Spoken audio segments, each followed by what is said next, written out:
Ardie Savea sits at the centre of competing narratives about what actually happened inside All Blacks rugby during the period leading to Scott Robertson's dismissal. New Zealand media reports suggested senior players, including Savea, delivered feedback critical enough to contribute toward coaching changes at the highest level. New Zealand Rugby's chairman publicly disputed that characterization.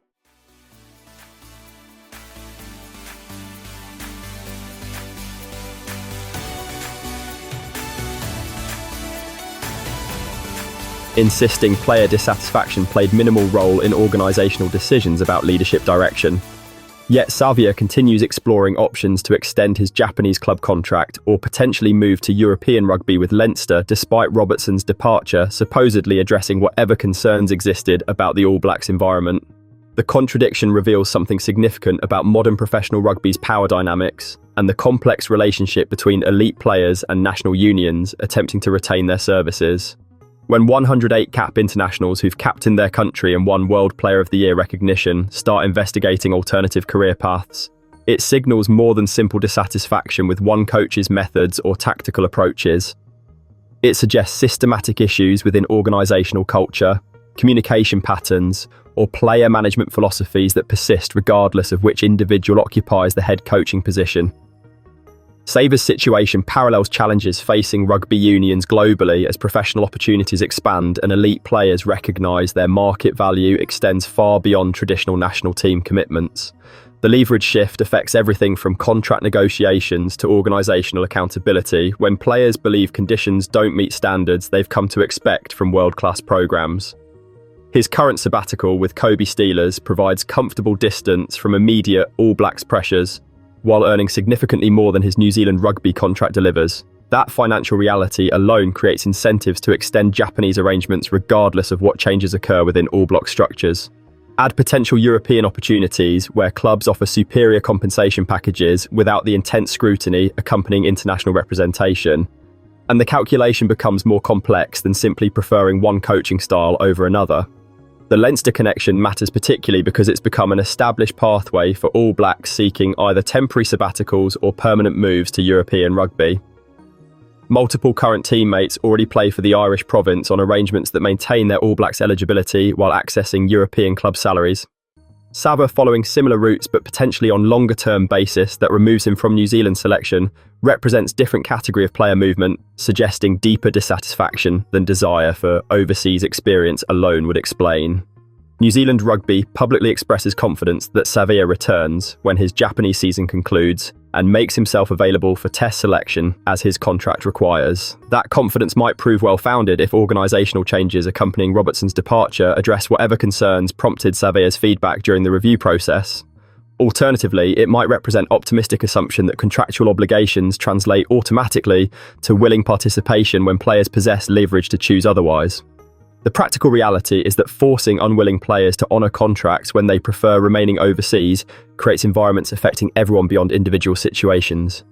Team chemistry depends on collective commitment to shared goals, rather than reluctant participation from people who'd rather be elsewhere.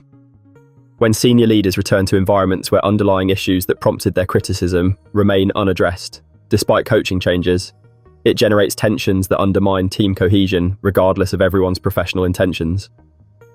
David Kirk's public statements downplaying player influence on coaching decisions serve organisational interests by preventing precedent where elite players believe their feedback drives personnel changes.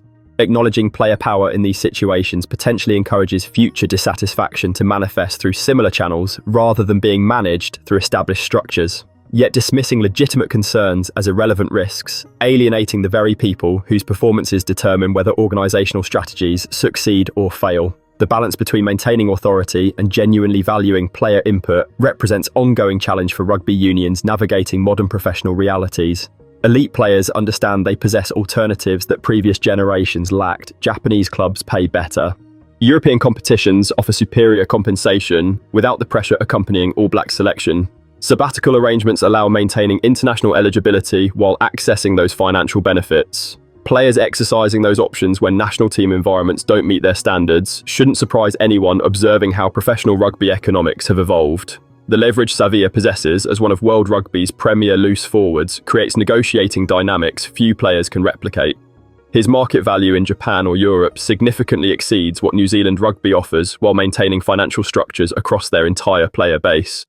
The compensation gap forces difficult organisational choices about whether retaining individual elite talent justifies disrupting broader salary frameworks, or whether maintaining structural integrity matters more than keeping specific players regardless of their capabilities. If those negotiations break down, or if Savea concludes that the All Blacks environment doesn't justify continued participation, New Zealand Rugby faces losing not just exceptional playing talent but potentially credibility, with other senior players observing how this situation resolves.